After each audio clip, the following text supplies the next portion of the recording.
January 17th, 1940. Tokyo.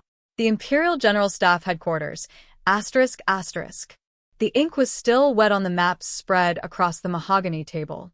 In a room thick with cigarette smoke and winter cold, a dozen officers of the Imperial Japanese Army bent over documents stamped with red seals, secrets that would not see daylight for another half-century.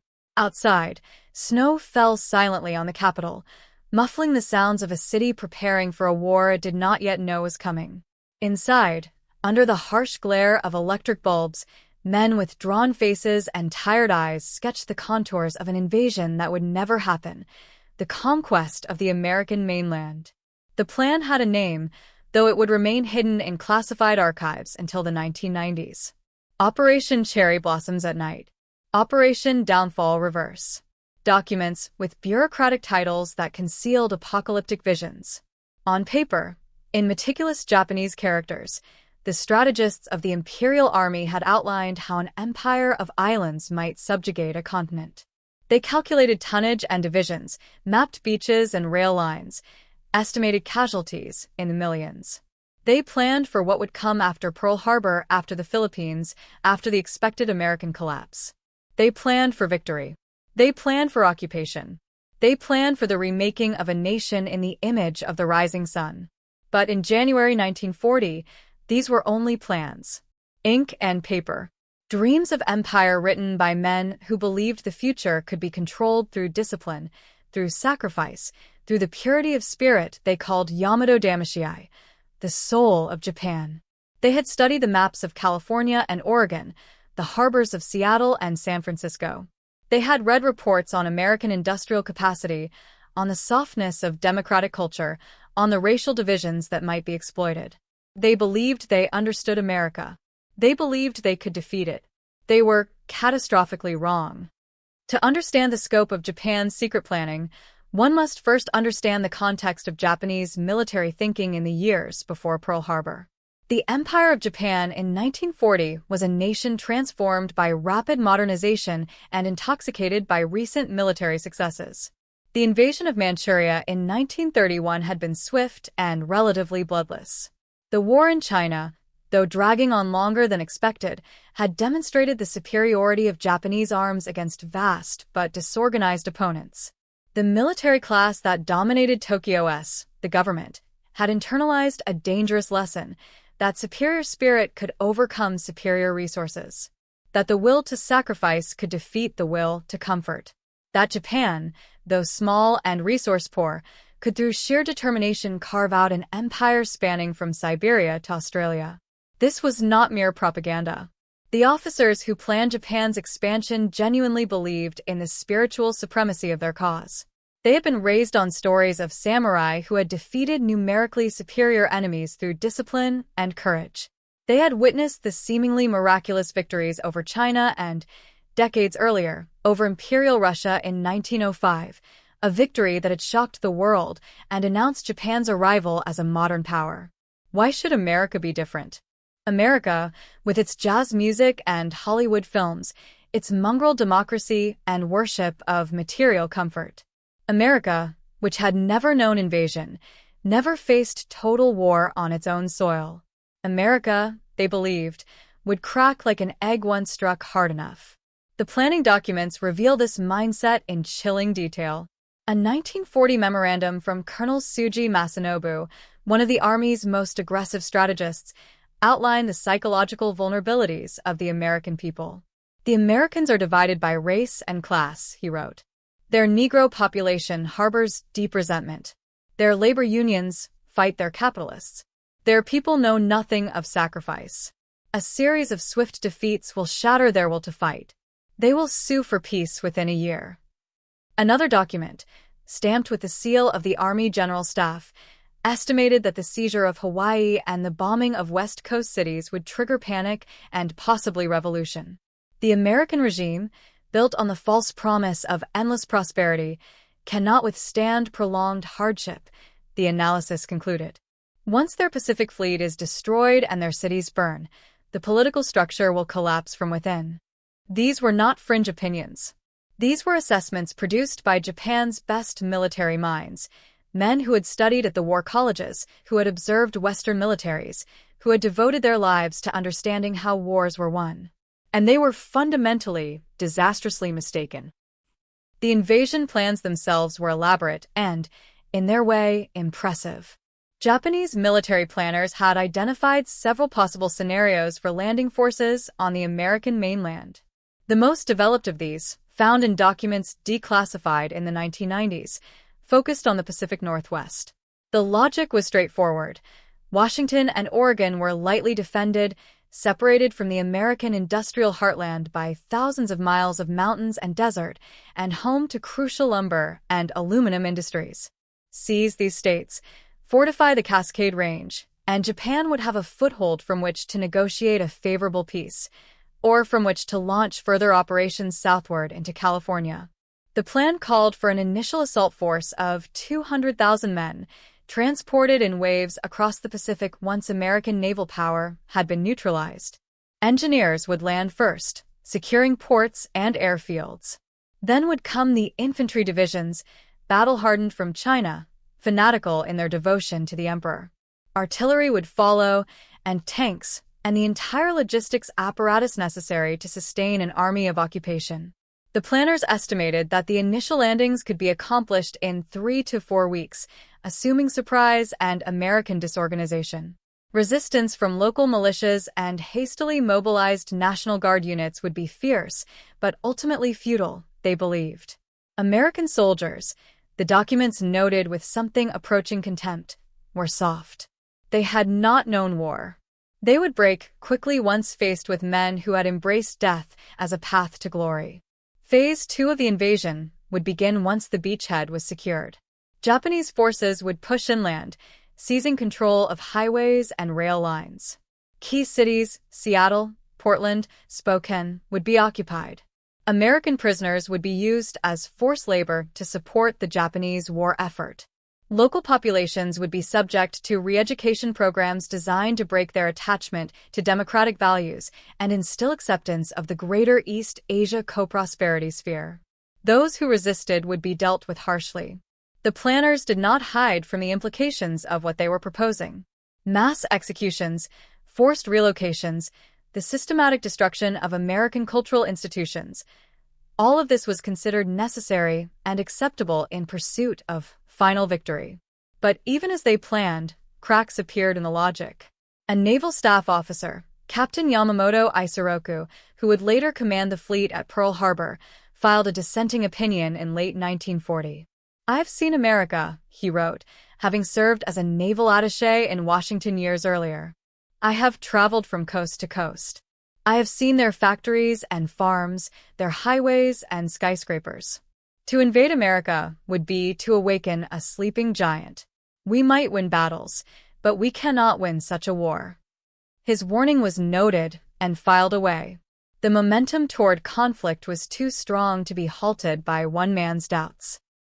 What the Japanese planners fundamentally failed to grasp was the nature of American industrial capacity and the American character under threat. They saw surface-level divisions, racial tensions, labor disputes, isolationist politics, and concluded that America was weak. They saw a nation that had not fought a major war in a generation and concluded that Americans had forgotten how to fight. They saw people who enjoyed material abundance and concluded that those people would not sacrifice for an abstract principle like freedom. They could not have been more wrong. When Pearl Harbor came on December 7, 1941, it did not shatter American will. It galvanized it. The divisions that Japanese strategists had counted on evaporated overnight. The isolationist movement collapsed. The industrial machine that the planners had noted but underestimated, thinking it would take years to convert to war production, shifted into high gear within months. Factories that had produced automobiles began producing tanks at a rate that Japanese planners had considered impossible. Shipyards that had launched 1 or 2 vessels a year began launching one every week, then every day. Women entered the workforce by the millions. Rationing was accepted without the social collapse Japanese analysts had predicted. Americans, it turned out, could sacrifice after all. They simply needed a reason. And the documents, those secret plans gathering dust in Tokyo's archives, became relics of a future that would never arrive. No Japanese soldier would ever storm the beaches of Oregon. No occupation force would march down American streets. The invasion that had been planned so meticulously remained forever on paper, a testament to the vast gulf between planning and reality, between what military theorists imagined war would be and what it actually became. By 1943, as the tide of war turned inexorably against Japan, some of the same officers who had drafted those invasion plans found themselves in very different circumstances. They were no longer plotting the conquest of continents. They were struggling to hold tiny coral islands against an American war machine that produced more ships, planes, and munitions in a month than Japan could produce in a year. They were watching their cities burn under waves of B-29 bombers that came night after night, unstoppable despite everything thrown against them. They were beginning to understand, too late, the magnitude of their miscalculation. A Japanese officer captured at Saipan in 1944 was interviewed by American intelligence. He had been part of the planning staff in Tokyo in 1940. He had helped draft estimates of American capabilities. When asked what he thought now, after years of war, he was silent for a long moment. Then he said, through a translator, "We thought your factories would produce machines. We did not understand that your factories were machines for producing more factories. We thought your people would tire of war. We did not understand that Americans would never tire as long as they believed the war was just. We thought we understood you. We understood nothing." This realization came soldier by soldier, defeat by defeat, island by island. Japanese troops who had been told that Americans were weak found themselves facing enemies who fought with grim determination. They had been told that American equipment would be inferior, that American soldiers would lack discipline. Instead, they encountered tanks that were nearly invulnerable, artillery that seemed limitless, air support that arrived like clockwork. The plans had said American logistics would be chaotic. In reality, American logistics were so efficient that frontline troops ate hot meals and received mail from home with stunning regularity, even in the middle of the Pacific. It was a small thing, perhaps, but it spoke to a larger truth. America had not just mobilized for war, it had industrialized war itself, turned warfare into a problem of engineering and production that could be solved through sheer overwhelming application of resources. And the resources seemed limitless. That was what broke the spirit of many Japanese soldiers, more than any single battle. Not the defeats themselves, but the dawning understanding that there would always be another wave of attackers, another naval bombardment, another air raid. That for every American plane shot down, 10 more would appear. That for every ship sunk, a dozen would take its place. The Americans, it seemed, could afford to learn through mistakes, to spend lives and material in probing attacks, to simply outlast any defense through sheer persistence. This was not how war was supposed to work, according to the doctrines taught in Tokyo's military academies. War was supposed to reward skill, courage, spiritual strength. But this war rewarded factories and assembly lines and railroads and oil wells, all things America had in terrifying abundance. Among the declassified documents from the Japanese archives, one particular memo stands out. Written in March 1945, as American forces prepared to invade Okinawa, it is a reflection by an unnamed Japanese staff officer on what had gone wrong. The language is remarkably frank for an official document. "We prepared for the war we wanted to fight," the officer wrote. "We did not prepare for the war as it existed. We believed that American wealth would be a weakness, making them soft and unwilling to endure hardship. We failed to understand that wealth was their greatest strength, that they could bring unlimited resources to bear, that they could afford to make mistakes we could never afford, that they could learn and adapt while we could only fight harder with the same failing tactics. We believed in the superiority of spirit over material. We learned, too late, that spirit without material is merely poetry. And poetry does not win wars." This document, found in the ruins of a Japanese military archive after the war, encapsulates the entire tragedy of Japan's strategic miscalculation. The invasion plans had been based on a fundamental misreading of what America was and what Americans valued. Japanese planners had seen a nation of individuals, fractious and divided, held together loosely by the pursuit of profit and pleasure. They had not seen the bedrock underneath, a shared belief in certain principles that, when threatened, could unite those individuals into a force far more powerful than any top-down dictatorship could ever marshal. Democracy, it turned out, was not a weakness. The individual freedom that Japanese militarists scorned as decadent selfishness proved to be a source of tremendous strength. American soldiers fought not because they were forced to, not because they had been indoctrinated from childhood in worship of the state, but because they had chosen to, because they believed in something worth defending. And that belief, freely chosen and freely maintained, proved more durable than any amount of forced devotion. Japanese soldiers could die with honor, and many did.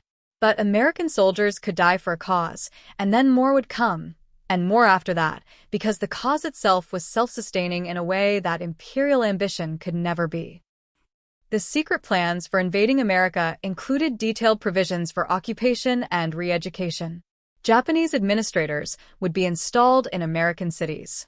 English would be gradually replaced by Japanese in schools and official documents. American culture, movies, music, literature, would be censored and eventually supplanted by approved Japanese equivalents. The goal was nothing less than the cultural erasure of American identity, the replacement of democratic values with hierarchical ones, individualism with collective duty, freedom with order. Reading these plans now, in the cold light of history, they seem not just ambitious, but almost delusional. How did the planners imagine this would work? Did they truly believe that a people who had built a nation on the principle that all men are created equal would accept subjugation? That a culture which valued individual liberty above almost all else would embrace regimentation? The plans reveal both the thoroughness of Japanese military planning and its profound blindness to human nature. They had calculated shipping tonnages and division strengths and logistical requirements with impressive precision. But they had failed to calculate the one thing that mattered most: the willingness of free people to resist, to endure, to sacrifice everything rather than submit. There is a particular irony in the fact that while Japanese planners were drafting blueprints for occupying America, the actual Japanese occupation of Asian territories was demonstrating exactly why such plans would never work. In China, in Korea, in Southeast Asia, Japanese rule provoked not acceptance but fierce resistance. The brutality of the occupation, the contempt shown for local cultures and populations, the systematic exploitation and repression, all of this generated not compliance, but hatred, not order, but chaos. The Greater East Asia Co-Prosperity Sphere, which was supposed to unite Asian peoples under Japanese leadership, instead turned much of Asia against Japan. And yet somehow, the planners believed that Americans, who had even stronger traditions of independence and resistance to authority, would respond differently. It was a blindness born of ideology, of a belief system so rigid that it could not accommodate inconvenient facts.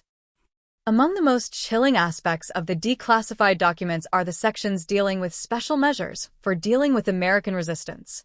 These are written in the bureaucratic language of military planning, but the meaning is clear enough. Mass reprisals against civilian populations. Hostage-taking. The execution of community leaders who refuse to cooperate. The forced conscription of American labor for Japanese military purposes. The separation of families to prevent organized resistance. These were not contingency plans, hastily drawn up in response to unexpected problems. These were core elements of the occupation strategy, anticipated and planned for from the beginning.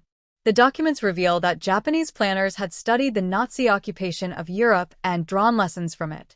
They noted that harsh measures, applied quickly and consistently, could break popular resistance. They noted that controlling food supplies was an effective means of ensuring compliance.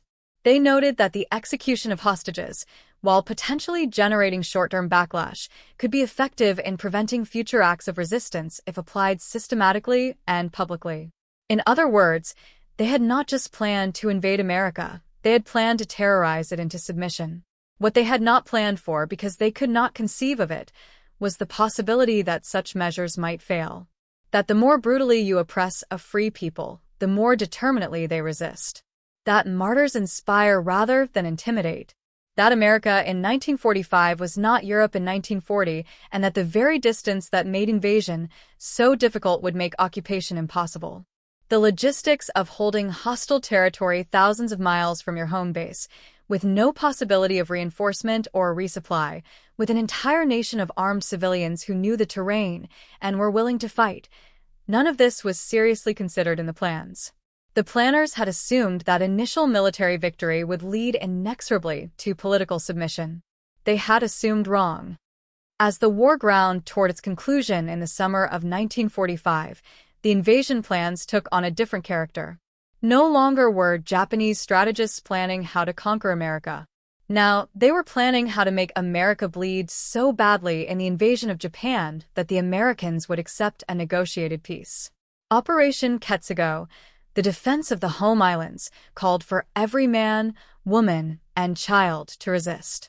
Millions of civilians were being trained with bamboo spears.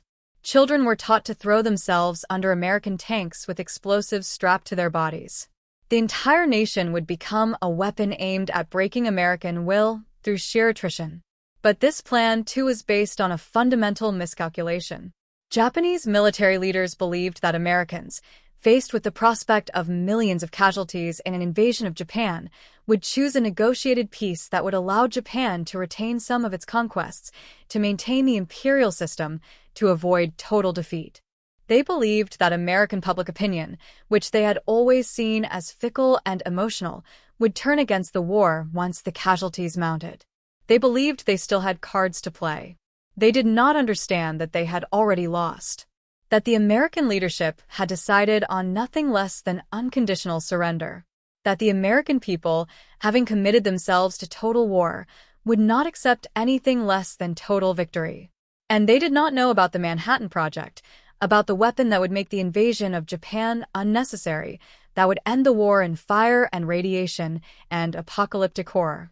When the bombs fell on Hiroshima and Nagasaki in August 1945, they destroyed not just cities, but the last vestiges of Japan's imperial ambitions. The invasion plans, the occupation strategies, the dreams of empire, all of it was incinerated in an instant, reduced to ash and shadow. The war that was supposed to establish Japanese dominance over Asia and perhaps beyond ended with Japan occupied, its cities in ruins, its military disbanded, its emperor reduced to a figurehead, its people starving and defeated. In the decades after the war, as Japan rebuilt and transformed itself into an economic powerhouse, the secret invasion plans remained classified, hidden away in archives accessible only to a few scholars and government officials. When they finally came to light in the 1990s, they shocked even historians familiar with the period. The sheer audacity of planning to invade a nation with 10 times your industrial capacity, with unlimited resources, with a population several times larger than your own, it seemed less like military strategy and more like collective madness. But perhaps that is too harsh a judgment. The planners were products of their culture and their time. They had been raised in a society that valued duty over individualism, sacrifice over comfort, collective purpose over personal freedom. They had been taught that spiritual strength could overcome material weakness, that the purity of one's intentions mattered more than the pragmatic calculation of resources. These were not evil men, for the most part. They were men who believed deeply in their cause, who worked tirelessly to serve their nation, who genuinely thought they were acting in accordance with higher principles. Their tragedy was that their principles were built on delusions. The delusion that homogeneity is strength, when diversity is actually more resilient. The delusion that forced unity is superior to voluntary cooperation. The delusion that a closed, hierarchical society can outcompete an open, dynamic one. The delusion that spirit alone can win wars, when in reality wars are won by factories and farms and supply chains and the thousand unglamorous material foundations of military power. American victory in World War II was not primarily a triumph of American soldiers, brave though they were.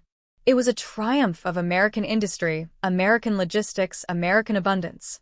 It was a triumph of a system that could mobilize resources efficiently because it did not have to coerce cooperation, a system that could innovate rapidly because it encouraged rather than suppressed individual initiative, a system that could sustain a long war because its people had freely chosen to fight it.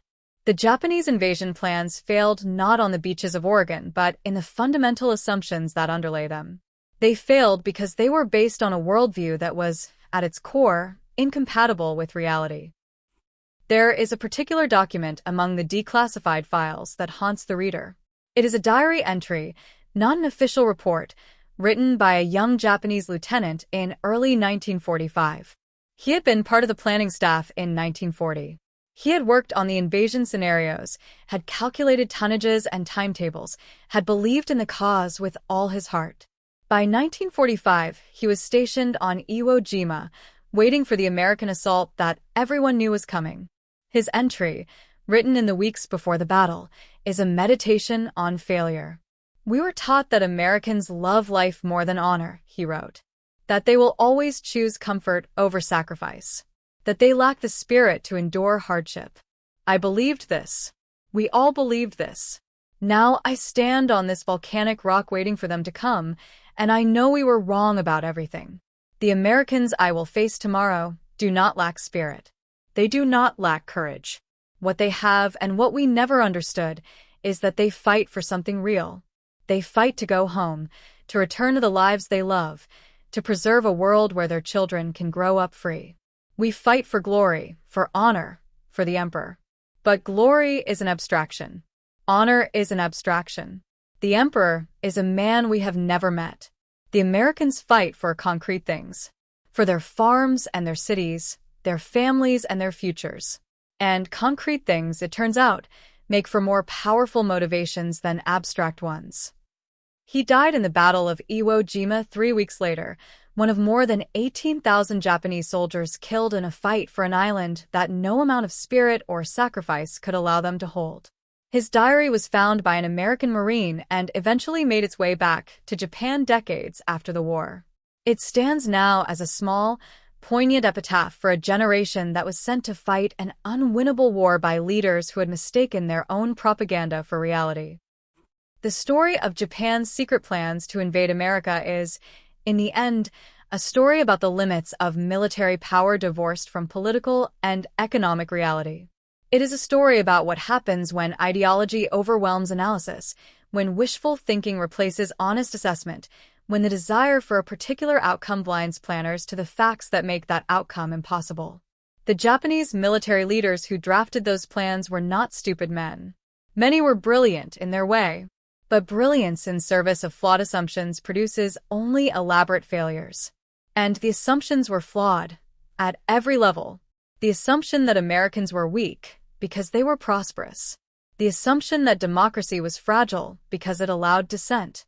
The assumption that a navy and army trained in quick, decisive battles could defeat an enemy capable of fighting a long, grinding war of attrition.